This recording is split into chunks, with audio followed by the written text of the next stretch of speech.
This episode of Keys to the Shop is brought to you by Prima Coffee. Whether it's espresso machines, manual brewing devices, or general coffee shop needs, they seek to pursue the most innovative coffee products, both domestic and abroad, to offer their customers. Find out more at prima-coffee.com.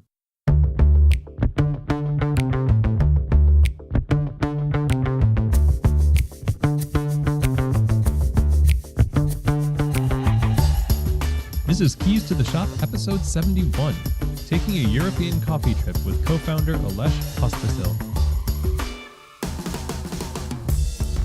Hello, everyone, and welcome to another episode of Keys to the Shop, where we give you insights, inspiration, and the tools you need to grow as a coffee service professional. My name is Chris DeFerio. I'm your host, and I'm happy, as always, to have you here today.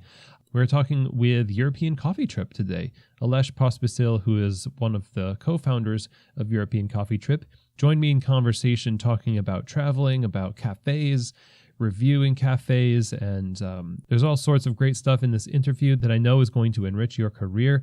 And right off the bat, I want to thank our sponsor at Keys to the Shop, and that, of course, is Prima Coffee. So if you didn't know, Prima Coffee is a specialty coffee equipment supplier, and they're based out of Louisville, Kentucky. That is where we are based at the podcast. And from the beginning of their company, they've set out to make the best coffee brewing equipment available to the general public. And their focus is on curating the best equipment for every need that you can think of. That goes from grinders to espresso machines, under-counter refrigeration, commercial use, home use, if you're setting up a really cool bar for the public or for just yourself in your kitchen. They have what you need at Prima Coffee. All you do is go to prima-coffee.com and look through their website, see what they have to offer. You're really going to be impressed, and you're going to be impressed too with the amount of resources they have to support what they sell. They curate truly what they offer, and they put a big emphasis on having the expertise to help their customers get the right gear to fit every situation. So I've always been happy working with Prima Coffee over the years. I know you will be too. Go to prima-coffee.com, see how they can help you out.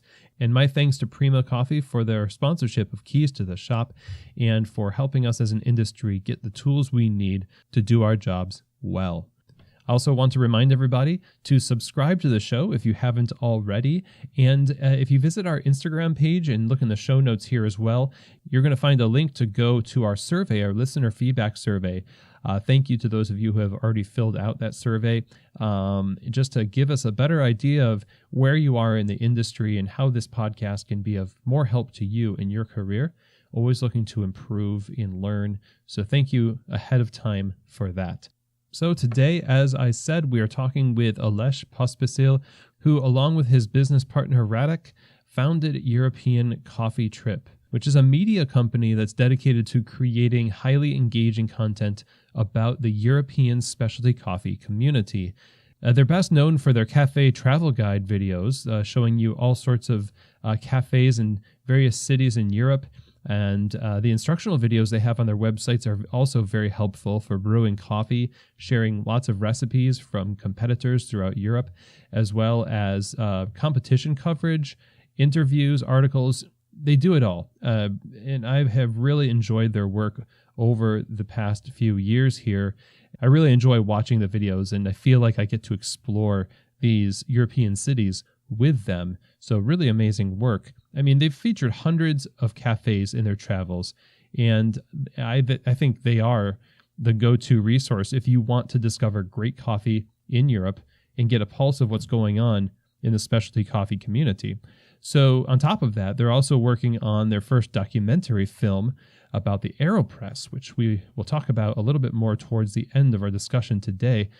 But in my conversation with Alesh, we talk about the start of their company, the beginning of their travels, and the mission behind it, you know, what they look for in a great cafe, and the stories they have from the road, what we should focus on. You know, those of us who work in coffee bars or those of us who own coffee bars, what should we focus on from their perspective, having gone to all these different places to really create a great experience from the customer's perspective, and then some survival tips for those of us who want to visit a lot of cafes in a given city, do a cafe crawl or something like that. These guys are definitely pros, and so there's some useful information there as well. A lot in the conversation, so let's get to it. Let's start our trip right now with Alesh Pospisil of European Coffee Trip. Alesh, welcome to Keys to the Shop. I'm really happy to have you here. Thank you for the invitation, Chris. European Coffee Trip. This is such a great channel, such a great company, and you guys do some really amazing work. So thank you for that. Yeah, I've always enjoyed the videos, and you're branching out into a bunch of different projects too. We'll get into that a little bit later, but what's the background of European Coffee Trip? How did it start, and what is the whole impetus for it, the goal of it? Yeah, we started over 3 years ago, and in the beginning we wanted to explore the specialty coffee scene in Europe and combine two passion of us, being it traveling and specialty coffee. And for me it was actually coffee, because my partner Radek, he didn't drink much coffee in the very beginning, so he was learning. So we were actually capturing also the learning curve for him, being a specialty coffee drinker. And the goal and the motivation in the beginning is the still the same. Why we do it now is that it's really difficult to find information about specialty coffee in Europe. And the main reason is that we have so many different countries and so many different languages.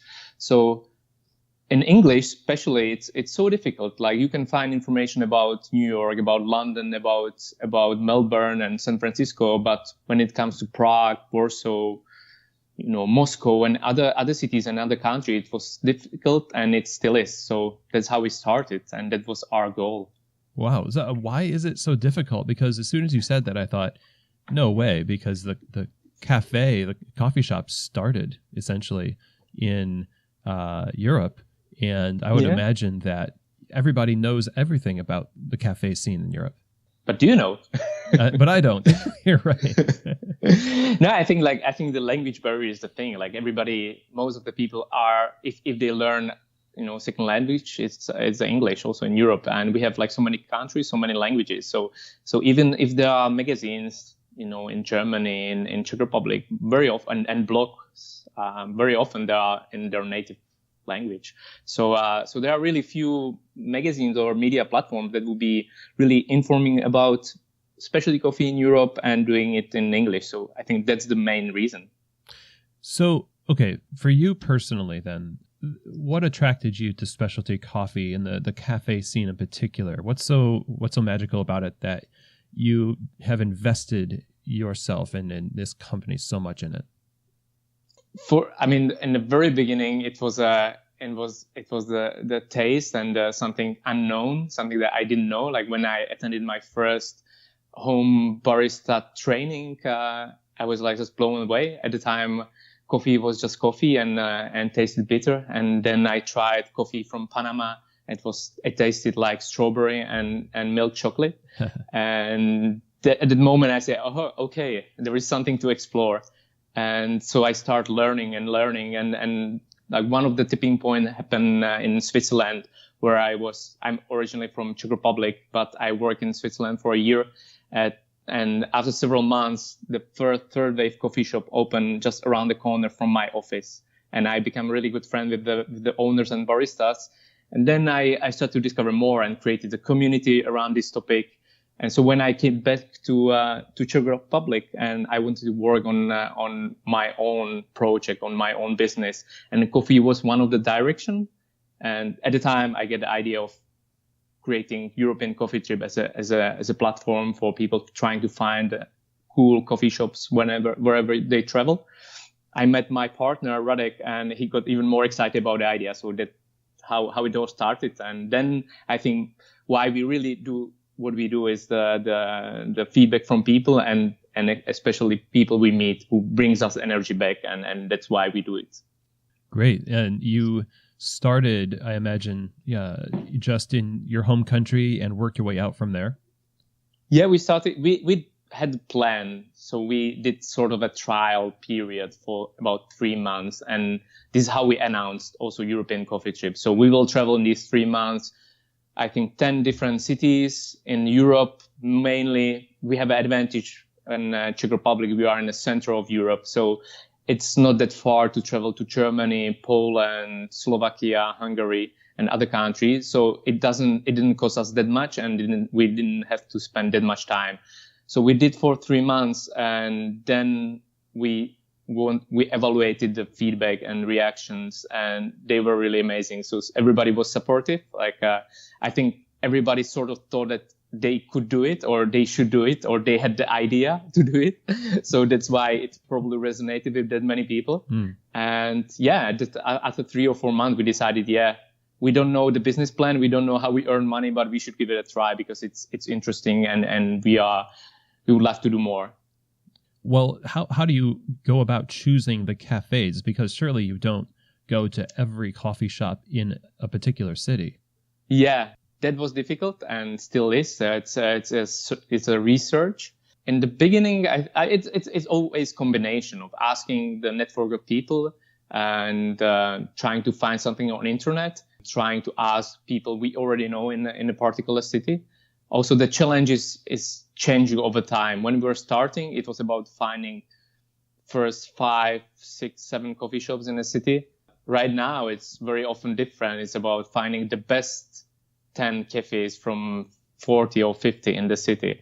But yeah, it's still a combination of asking on social media, asking our network, and doing research on our own, and asking usually the roaster in the city or in the country, because they know very well the coffee scene in there. How many cafes, surely you've counted by now how many countries and cafes you have covered? Yeah, it's actually difficult to count now, because what's changed over the time is that for I think 2 or 3 years we only feature on our website the cafes that we have visited ourselves. Since the new website that we launched in March last year, we changed the concept. We say, okay, we cannot really travel that much. We cannot really react by traveling to all the growth that happens, across Europe. So we'll try to find a way how we can add even cafes that deserve to be in our guides, but we cannot really visit them. So I would expect now, we visited ourselves around 600, 700 cafes.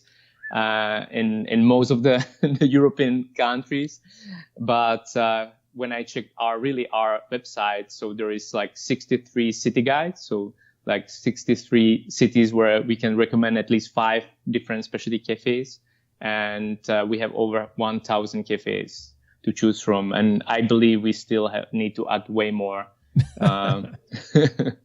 That's incredible. How many cafes are in the US? There would be also so many. Yeah, I say it's incredible just because that number. I'm just putting myself in the position of I'm going to go to 600 coffee shops and produce a review and a video and all that. It's amazing. Great work. Yeah. So when you go to a cafe, there are particular things I'm sure that you're looking for, not just to cover, just to pay attention to. What are the elements of a cafe when you go that you're paying attention to and you look for? I think it's a little bit different also for me and for Radek, because Radek is taking care of photography and videography. So I think he takes care more about the visual aspect of every cafe we go, because he needs to capture it. For me, it's I try to absorb more the atmosphere inside of the cafe. Of course, it's how does it look like? What is the cafe interior? But I try to get closer to the baristas and to people who work there, because eventually we can cover a lot about what particular coffee they use and what equipment they have, but what people are the most interested are the stories, why people get into coffee and why they do what they do, why they choose this kind of concept, why they choose this particular location. So this is what interests me the most when I go to cafe. Obviously, I cannot bridge the gap that quickly. So first we order coffee and try to see how does it look like and what coffee they have and how does it. I think that what is important is is it clean and is it clean behind the bar or also in front of the bar? Mm-hmm. So when you're talking about stories, do you know ahead of time the story, or do you just investigate when you get to the cafe? And what are some of the most impactful moments that you've had in your pursuit of the stories of a coffee shop? Wow, that's a difficult question. I think it's also changing over the time. In the very beginning, we didn't have any network, and basically we came to the coffee shop and we introduced ourselves. And the reason for introduction was that we wanted to take photos, so we found it rude to just take photos around without asking for permission. And so we need to introduce ourselves, order coffee, and sit down. Then we waited. If the cafe was busy, we could easily wait for hour or hour and a half to have at least some conversation with people to learn the story. Now it's a little bit different because many baristas, many people in Europe already know us, so it's way easier. But usually we come to the cafe with kind of like empty page, and we try to collect the information on spot. But what was the most impactful? The most interesting are the people. Interesting thing is that very often we meet people who are fairly early in their career in coffee, and it's very interesting to see how they progress.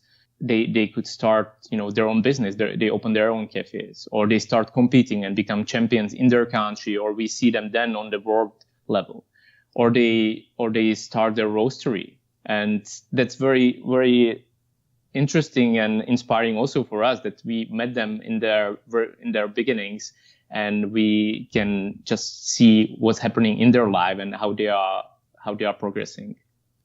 As baristas get to see that with customers also, in the same way that you get to see the cafe go from, just kind of being born into its maturity. And, I've seen many families grow from behind the counter, little babies turn into teenagers. I've been in coffee for a while, but yeah, that's a really cool thing to be able to observe is the growth from the outside perspective. Yeah. So Dale Harris, I saw you were interviewing him recently. So, for example, we met 3 years ago, like when he was doing the talk at the Czech Barista Championship. Through him, we get a chance to work with Barista Guild of Europe, and then seeing him winning the world title. Just one example, like meeting on a very personal level, like at the event in Prague, Czech Republic, and then traveling to Seoul, covering the championship, and then seeing him taking the trophy. That was really, really inspiring for us. Oh, that's sweet. When you go into a cafe, hospitality is such a huge element of a cafe, and especially in the last, I would say, 5 or so years, the community of specialty coffee has been really focusing on hospitality. The way that we focused on latte art like 12 years ago or so. What is an example of some really great hospitality that kind of blew you away? Yeah, I was thinking about these, and for me, it's usually connected to the particular person. So it's usually the hospitality is part of the characteristics, or like what I think, like why the reason we feel good in the company of particular person is because they are really interested in us, and they ask questions and they make the connection, and I try to think about it and try to figure out like two cafes, or like few cafes where whenever I go, I feel so good. And one of them is actually in our hometown in Brno, and it's run by Adam Neubauer. It's called Monogram Espresso Bar. And who was also competition barista, and he was 10th in Seattle a few years ago. And then Marian Plajdičko who has a cafe in Berlin called Happy Baristas. And true is that I'm not sure like if I can distill what was the reason for that, but just like by saying hello, by connecting, like and then making me feel good, whatever I have in my mind. If I feel like to talk, if I don't, just like they can make me feel good. And I think this is the hospitality, and this is why people will come more to your coffee shop. Yeah, that's universal in a sense. Like you could go to many different countries. I'm sure you've experienced a variety of different styles of greetings and service and but it sounds like considering the guest and allowing them to have the experience that they want to have, and kind of tailoring things to their needs is a universal concept. That's right. And as you mentioned, I also believe now that it's becoming more way less about the craft of making coffee, because all these elements that were I think in Europe were very important a few years ago. I think when we were starting with European Coffee Trip, many people were so obsessed with the technical aspect of brewing coffee, and I think by now it's already like on the level that everybody can learn it very quickly. You can get access to information and tools. So now what makes a difference in the coffee shop and why people come back is the hospitality and what you offer in return. Like especially in the developed coffee scenes, like in Prague, Berlin, Amsterdam, or London. Yeah, like it's already so many cafes you can go to. So the coffee level of quality of coffee is already on a super high level. So what makes a difference are these like small details, and hospitality is a very important part of it. I'm sure you've been to a cafe where it's been really hospitable, but also the coffee has not been necessarily the greatest. Do you think that kind of makes up for it, or is it still kind of a bummer? I think it's still better than the opposite. I think it's still better than the opposite if the coffee is perfect, but like you don't feel good. So I think I can forgive more. Like if there is a problem with coffee, with the taste, if the person is nice to me. That's how I see it. This leads me to think about that not everybody gets it right 100% of the time.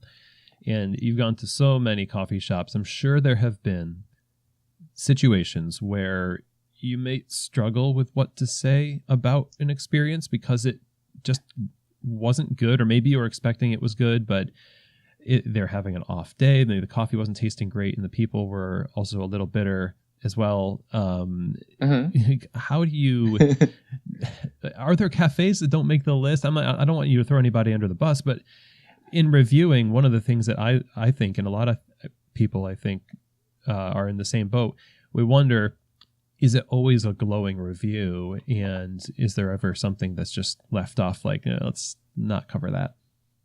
Yeah, I see what you are asking, and we haven't really. Obviously, there were a few times we're not sure, and I mean, we do quite a lot of research before we go to the coffee shop.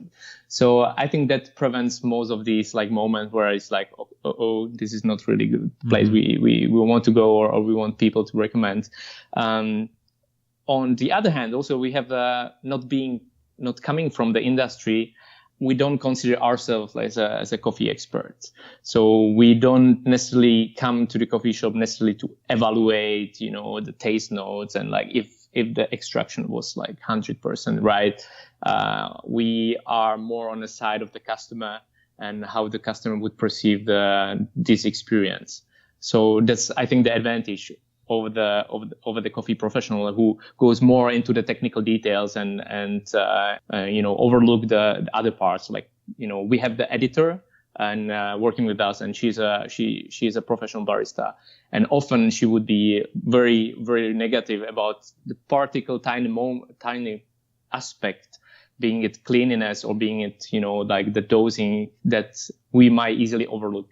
So I think this is the advantage of us. Like we don't know ourselves, and we are still learning. So it's easy for us to do the reviews, and also we set ourselves to be positive. Like we feel still, at least in Europe, the specialty coffee scene is growing, and we decided to share positive reviews and positive news and information. So perhaps it happen maybe soon that we need to become more critical what's happening, but our priority at the moment is to share and put on a pedestal and put and feature projects, cafes and roasters and that are doing great job.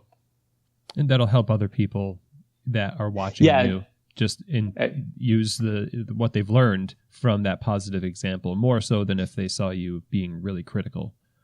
Yeah, like more rather inspire people to become better than like criticizing.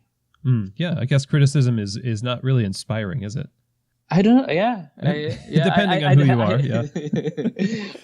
Obviously, yeah. I think another question, like I hear often also in the barista community, is like, should you provide the feedback? I mean, like, if person behind the bar doesn't ask for your opinion, should you tell them that the coffee is bad, or there was some problem?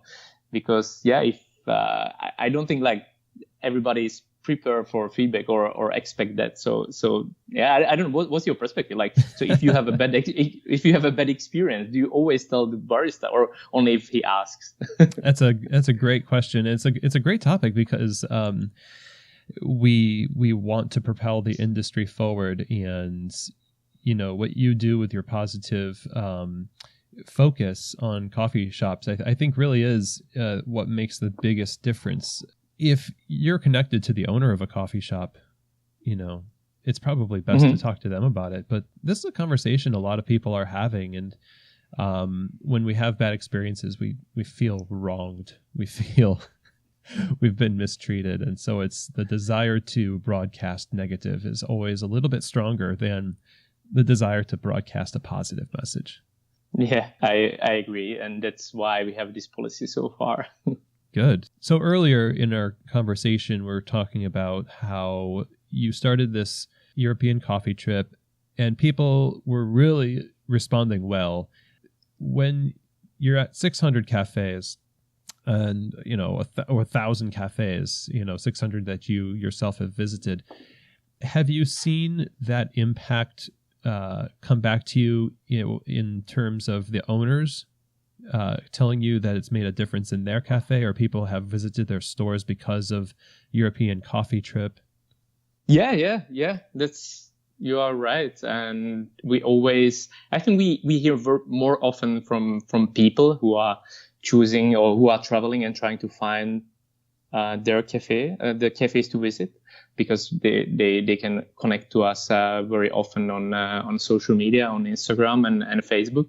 So I think we often hear from them, and they are grateful that we help them to find a place to go for a great cup of coffee when they travel. And we heard the stories, like very very often, like in Budapest and Prague and so on, where people are basically using our guide to go to the coffee shops, and we see it on Instagram when they tag European Coffee Trip. So that's right. And also, like, then comes another question, like, so there are new cafes who are sort of proposing them to be added to the guide. So this is another kind of the tricky situation for us, and we need to still develop the process and criteria for the cafes to be in a guide or not. And that happens too. So I think this is actually the greatest advantage of us. Like, we are really connected to because of all the travel, because of all the visits, we are really connected to people and to the cafe owners and baristas. So I often say that maybe 30% of our followers on social media are really people we have met at some point, and I think that's great asset. Yeah, that certainly is. And those people that you've met, whether they're baristas or or not, 5 or 10 years from now, they might be cafe owners, and the impact that you have from your relationships is certainly going to affect the future of coffee beyond Europe, I'd imagine. I hope so. I hope that there will be an impact, and yeah. So we all want to know what the future is for cafes, for coffee, and what we lack oftentimes is perspective. It's a perspective that you have because, as we were talking a little bit before the interview, how baristas really can't travel as much. They're kind of working shifts. So the question often comes up, and it's been posed to me through this podcast as well, like, where's coffee going in the next 5-10 years? Like, what is the future of coffee? Because it's our career. So I want to pose the question to you. So what's happening now in the cafe scene, in the European coffee shop, in the places you visited? What's the trend, or what's the movement that you think is going to mean a sustainable future for coffee? It's a hard question. But it's a good question to think about. And yeah, I mean, like 5 and 10 years, I guess it's too long to even for me to really have any idea. So for me, it's way easier to see what's happening now and probably see maybe the future of 1 or 2 or 3 years. And I guess it's similar to US, but like there are certain regions that are like on a different level of the development. So you might have a London that is extremely developed with like several hundreds of specialty coffee shops, being it like chains or like independent ones. And then you have like kind of like, it might sound bad, but like second league, like coffee scene in say Prague, Berlin, and Amsterdam, with like several like 50 to 100 coffee shops, several roasters. And then you have really young ones where you might have like 10 coffee shops and few roasters. And I think like, so just by looking to London, you see what will probably happen also on the different scale, also in the other parts of Europe. I think big thing over the few years was batch brewing, because in Europe, I think it was kind of like everybody like specialty coffee shop were introducing specialty coffee by also showing the hand brewing and showing the craft. And now they taught their customers to drink filter coffee, but they need to produce it much more. So then now the comes the batch brewing that's improved by the technology. So I believe like the machines are also getting way better than it was in the past, and the measurement and the kind of consistency is improving. So that's I think that's definitely happening. I see that very positive influence on the coffee scene had all the festivals that are popping around Europe. So I don't know how is it in US, but at least in Czech Republic we might have like 4 or 5 coffee festivals in just our small countries. And I think this is the very, very good way to introduce, specialty coffee to anybody. So like somebody who wouldn't go to this particular coffee shop, but he can attend the event, attend the workshops there and learn. And, it is how it happened to me. Like at one of these festivals, I learned about coffee, and this is what I do after 4 years running the magazine about it. So I think this is also very interesting trend that positively influenced the coffee culture in Europe. So the increase, the number of cafes in different cities, the festivals, and then the technology is a really interesting thing to think about. That pour over coffee is fine. Batch brewing coffee, I feel like it's much more scalable in terms of if you're going to have a lot of growth in a particular area of coffee shops and you want to have a lot of really good coffee, it would be much harder to train all of those cafes to make pour over coffee just as well as batch brew coffee. So in the beginning of the question, you were talking like it's difficult to like travel and see all the places. On the other hand, I see mainly through Instagram, it's now way easier to see what's happening. So I think it's the technology, also social media, help people to see, even if they cannot travel, to see the news and the interiors and design, not only in Europe but in the rest of the world. So that's also what is maybe also the little bit bad thing about this connected world. Is like very often you set a trend and it adopts really quickly, being it, Malkenic EK43 or, Victoria Arduino Black Eagle and, like the fellow kettles. And so these are like the thing that, brings attention, grabs the attention, and then probably like people just copy and you can see it everywhere. And it's good, obviously. But also bad because it loses its uniqueness in a way. So the connection that we have through the internet offers us instantaneous information about what other people are doing, and this fear of missing out kind of takes over too. So this danger may be something with cafes as well. Like people think they understand a cafe. Like you do a really great job covering a coffee shop on a video, for instance. So somebody might get the impression that they know all about what that coffee shop is like to visit, but they still need to visit the shop to know. And I think that's kind of the point of what you're doing, isn't it?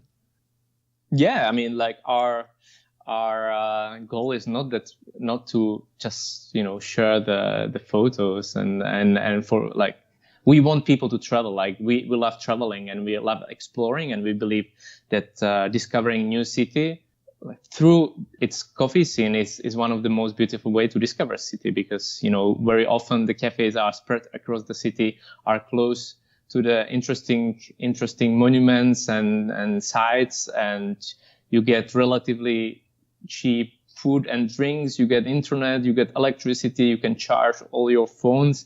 And yeah, it just, many people I think these days do that and kind of map or create their itinerary based on the coffee shop they want to visit. And this is what we try to promote, not just consume the content on Instagram or on our website, but rather inspire people to take the action and travel and visit the place. Great. So here's a good question. I think we in specialty coffee, we want to listen to our customers. We want to continue to make things better and better, especially, it's volatile times for coffee farms. There's disease, there's climate change, there's all the types of different threats to the production. And if there's any time for us to be watching what we do in the cafe for the benefit of the customer, it's right now, because we want that business. So I wonder, what from your travels do you think are the most common traits of an excellent cafe? Maybe some things that, we should focus on in our operations.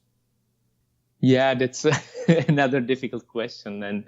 And I was thinking also about this for a long time. And it's because there is no really, universal answer.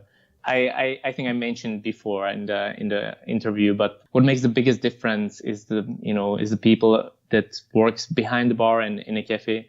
So I think the hiring people who are eager to learn and are also well suited for the position is really crucial. And I believe it can cover up also for some lack of either quality or some mistakes you might do. But if the person is enthusiastic and he cares about you, that's really important. I believe what is probably underestimated in the coffee shops would be also the business aspect. I think still in Europe there will be, unfortunately in many countries, there will be the cafes that will be closing because it's a difficult business, and like not everybody is prepared to do that and to run a successful cafe. And if he is, he might not be able to handle it for a long time. And I think more I travel, more cafes I visit, bigger respect I have to anybody who opens a cafe and run it for a long time, because it's a really difficult job. And and I think this will be also like so kind of related to that. What I think is a good aspect of any excellent cafe is that they have a system, they have a checklist. They know who is responsible for what and do it on a regular basis. So we were at Tim Bendelbo's cafe in Oslo. So he was showing us his notes, his books, and how he runs his processes. And in the recent interview with the barista from Czech Republic, so I was talking about that again, like about the processes and how important is it to, like, even for one coffee shop, but even more if you wanna scale it and open another one, how important all these processes are. And I think it's also visible in the cafe. So I don't know if I answer your question now. Yeah. Like I'm probably just drifting somewhere else, but these will be. I mean, other than that, it's about the atmosphere, and the atmosphere comes from the design and interior, and the music. I think is very often very important for any place. We were sharing the playlists from different cafes in Europe, and I think this is also like how you create the atmosphere and how you adjust the atmosphere based on the day and the time of the day. So everything from just the nuances of how the cafe feels, but then the structure and the processes that maybe aren't the most attractive aspects of working in coffee, but if you want to be in business for a long time, it's the kind of thing that you've seen people do that really helps them stay open longer. I think it's the same for any business, for us too. Like, I mean, we couldn't just do it by passion and by just traveling. Like, so we need to make the processes and make sure that we deliver the content on a regular basis. And by that, we keep the promise we did to our followers and readers. Yeah. I think it's the same. So I agree. Yeah. The last episode we had here was Christian Hedborg. He's the owner of Alchemisten cafe bar in Gothenburg, and that was one of the things that was important for his cafe. It was structures and systems, the business plan, and anyone on Founder Friday here at the show has solid systems in place to realize their dreams and, realize the dreams of their consumers. Because as you go to a coffee shop and as a customer goes to a coffee shop, there's expectations that need to be met, or they're hoping at least to get a good coffee from nice people. It's good to start with the passion and excitement, and that's the best way I think you can decide to open a coffee shop. But you either need to have a good base from your previous career or from your previous work, or you need to learn quickly. And I think also, like, we spent quite some time with William Davies, and we did the interview with him and the barista courses and so on. And I think this is also what he put a lot of attention also for his cafe in Proof Rock, because he was not able to be there. So he was more like influencing by creating the processes and systems that the people would follow in London. Yeah, it's turned out great for him. So when somebody who is a fan of European Coffee Trip wants to themselves take a European coffee trip, or a coffee trip in general, cafe crawl, whatever you call it, there's got to be some tricks that you've learned over all this time to pace yourself, to not freak out on caffeine. Give us a little bit of a survival guide for taking on a series of cafes in the best way. Yeah, that's a good question. I have it in the pipeline for article or series of articles for quite some time, but yeah, I didn't do it yet, so it's good time or good chance to talk about it. Obviously, our travels are a little bit different because, like, we go there in order to capture the coffee scene. So we spend probably in any cafe longer than the regular person. But I think, like, it starts with the planning. So that's why we are doing what we are doing, to try to help people to find the coffee shops and sell it and put them into their itinerary and onto the map. I think the great way to use, or great way to plan it, is to use a Google Maps on the phone and just, like, set up the plan based on it. When it comes to the really traveling, I think what we often don't do, and it often ruins our days, if we don't eat enough. So like, if you drink coffee, so you should eat way more. And like, the fruit is really good. I think this is what we learn from the judges at the competitions. The bananas and apples doesn't influence your palate that much, and it keeps your stomach full, and you can drink more coffee. We had many stories when it comes to the toilets. I don't know how is it in US, but like, some of the cafes in Europe doesn't need to have a toilet for some reason, meaning if they are really small, like espresso bars. So we find ourselves in a situation where we pass like few cafes and none of them had the toilet. So this is like also tricky, and managing this is also important. Put that on your Google map as well, maybe. Yeah, that's right. Like, do they have a toilet or not? Yeah, I think it's yeah. I remember particular visit of Berlin where we couldn't find a toilet, and that's the problem. So yeah, what else would be? What else? Do you have any advice yourself? Me? Oh, I'm one of those guys that doesn't really get out as much as I wish I could. So I'm eating this up. It's very helpful advice. I think like what we try to promote is that, at this moment, also when traveling, everybody's talking about local experience and like how to get advice from the local person. And if you think about it, the barista is usually one of the most connected person in the city or in the particular area. So asking for advice about places to eat or things to do or events to attend, concerts to attend, it's great. And I think if you are interested in coffee, this is I think like specialty coffee in particular is like just such a great way to connect with person. Like if barista have some time and recognize that you are interested. So I think you don't need to end the conversation just in a coffee, but most people who comes to coffee comes from the different backgrounds. And we as a journalist, we like to discover these stories, but I think they are available for anybody. Like, if you are just curious, you want to learn, this is a great way to connect with the baristas and he gives you advice. And when I mentioned the early days, very often we would be actually staying. I mean, we were traveling low cost. We didn't have that much money to build, the European coffee trip. So we tried to save as much money as we could. So we traveled and spent, the nights, and we slept in a friend's place, but very often also in a barista's place. Either the baristas that we met in the past, but it happened to us that also the people who met that day, we stayed at their place. This is probably not the recommendation for anybody, but this is how it was in our early days.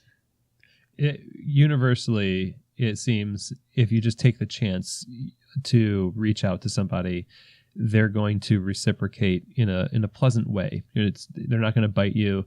I like what you said about just asking the barista or talking to them about more than just coffee, because they're a person too, and they'll probably be very happy to help you out. And I have a great story. I have a great story about the hospitality. Now, I think that this one was the greatest hospitality experience I had, and it was in Crete, in Greece. And I was there with my wife on a vacation, actually. So it was not really traveling to cover any story or a cafes. But obviously, loving coffee, we try to visit coffee shops also at the vacations. And so I visited one coffee shop in a Crete called Crop. It's a cafe and a roastery.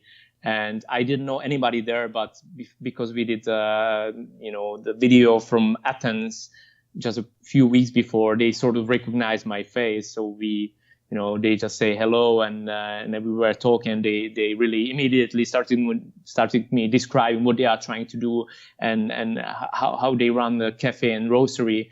And we told them that we came for a few days for vacation and sort of say goodbye. And then the owner actually came after a few minutes with the full list of the things we have to do. Places we need to visit. He added like the personal contacts to his friend that we should call if we need help or if we want to arrange the visit. And it just like out of the blue sky, he bring really long list that he had to, work like 20 minutes to put down on the paper, and it was amazing. Oh wow, that's really nice. So I want to talk about another aspect here of your business at European Coffee Trip. It's not just covering cafes and doing reviews of cafes. You have some other projects that are passions of yours that you've been working on. I wonder if you can talk to us about those. Yeah, sure. I think like actually we did think about European Coffee Trip as a digital magazine. So I think we started as a basically traveling and visiting cafes, but now it's more like kind of mission of sharing the story, sharing updates from the coffee scene, and on all these different platforms, on the website, informal articles. But then we are really developing our skills in the videography, and our YouTube channel will be one of our top priorities in the future. And also that's why, because over the years we developed a strong skill in the videos, we have decided to shoot our first documentary. So last year we started. We have set up the Kickstarter campaign in October. We succeeded. We reached 150% of our goal, and so we are filming the documentary. It's called Aeropress Movie. We would love to cover the story of Aeropress from the point of being invented in Palo Alto in the garage, to the fact that it became really one of the best or the most famous coffee brewer in the specialty coffee community that people use at their homes when they travel, and when they travel, and also how we develop into the championships. That was not really planned, and we would like to put all these stories into one 30-40 minutes documentary. And so this is one of the biggest projects we have ever worked. We are still in the filming phase. We still need to travel to London and Melbourne in February this year. And we hope to finish and launch the finished documentary in autumn 2018. So that's the biggest thing we are doing now, and it will be really a big challenge to make it as we want. It's, many cafes and roasters actually, sort of like pre-bought the license to show it in their place. So I believe like just now we already know that at least 30-40 screenings will happen all around the world. That's really good, but also that puts a lot of pressure on us to really make a good work. But I have no doubts. Like, we have a good team, and we have the willingness to do that, and we are really excited from the story. Last December 2017, we spent a week around Palo Alto together with Alan Adler and the team of Aeropress, and it was really inspiring. And it was probably the most challenging filming we've ever done. But on the other hand, we captured the really interesting moments with Alan in his garage, and showing the prototypes and then early drawings of Aeropress, and how we got the idea. And so I think it will be really interesting to anybody who loves Aeropress. Awesome. Well, I can't wait to see that when it comes out. Yeah, I will let you know. Please do.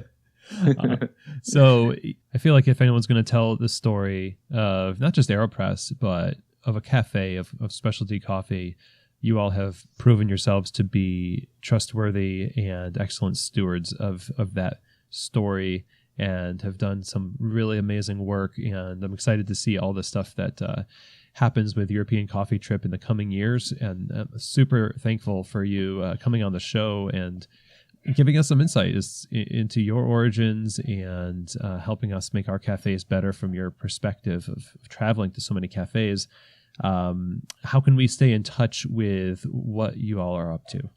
Yeah, thank you for the invitation and for a really, really inspiring conversation. And you are doing a great job with your podcast, like bringing all these people to share their stories is really important. This is what also we are trying to do in a different way. And I think it's valuable for the whole coffee community. And yeah, if anybody want to see what we do, so I would recommend to search for European Coffee Trip on Google, and you will find all the website, Facebook, Instagram, YouTube channel.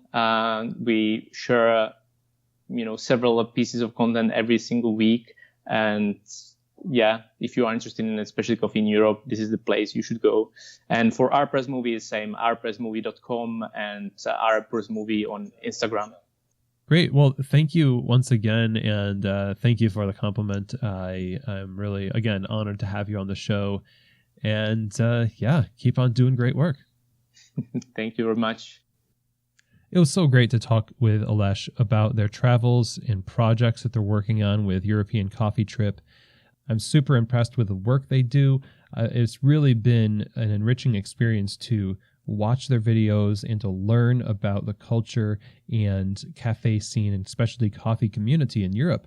In this conversation, I was really impacted by the idea of exploring these cafes by kind of finding out the story behind each of the shops they go to and feature.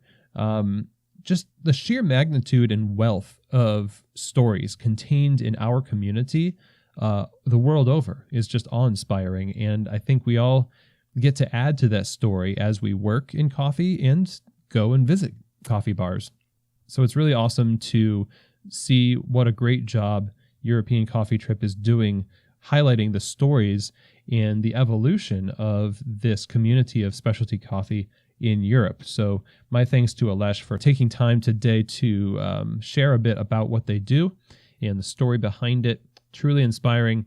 I hope the conversation today really inspires you to explore the coffee bars in your city. It's interesting. A lot of us who work in coffee sometimes don't get to know all of the coffee bars that are in our city. Sometimes I think we might even write off some of the coffee bars just because they're not necessarily as high quality. I'm talking about specialty coffee. If you're in a third wave store and there's a selection of second wave stores or whatever in your city, there is a rich history usually behind how those stores started, and there's always something that you can learn, even if you're not the biggest fan of their coffee or what they do. I think the variety that exists within a city of different expressions of coffee just makes it more interesting, and the stories are one of the main things that you can learn from. So definitely encourage you to do that. And if you're finding yourself going to Europe and you want to know where to get great coffee, EuropeanCoffeeTrip.com. Go to their website, check out all their cafe guides. You can go to their YouTube channel as well, which is, as you guessed, European Coffee Trip. And that is a great resource, highly recommended. Stay up to date with their AeroPress movie, as that is being finished this year, they're hoping to release. That's at aeropressmovie.com. And so also, if you happen to be around Baltimore in March 16th through the 18th is Baltimore Coffee Fest. I'm going to be speaking there, as well as being head judge for latte art competition. So that's going to be pretty exciting. And I hope to see you in Baltimore. And lastly, Keys to the Shop is expanding into consulting. I'm opening up consulting opportunities that includes on-site training as well as over-the-phone consultation. Stay tuned for details over social media and on the website pertaining to that. I just want to tease that out there. If you have any need for training for your staff, your management, for your coffee, or business in general, I am available to you for such things. And you can reach out to me directly, of course, Chris at keystotheshop.com. Let's talk about how it can help you and your business. Also, if you have feedback or comments or have questions about the episodes, please reach out as well. So have an amazing week this week. Take this episode today, apply it to your career, let it change your perception of your coffee community by making you more curious, exploring the stories behind the cafes and that kind of rich tapestry that exists in our communities is something that should inspire us all. And European Coffee Trip is doing such an amazing job showcasing what they have in Europe. And let's take a cue from them and start exploring and traveling and discovering the stories and coffees of our communities as well. And as always, I hope that this episode has truly given you keys to the shop.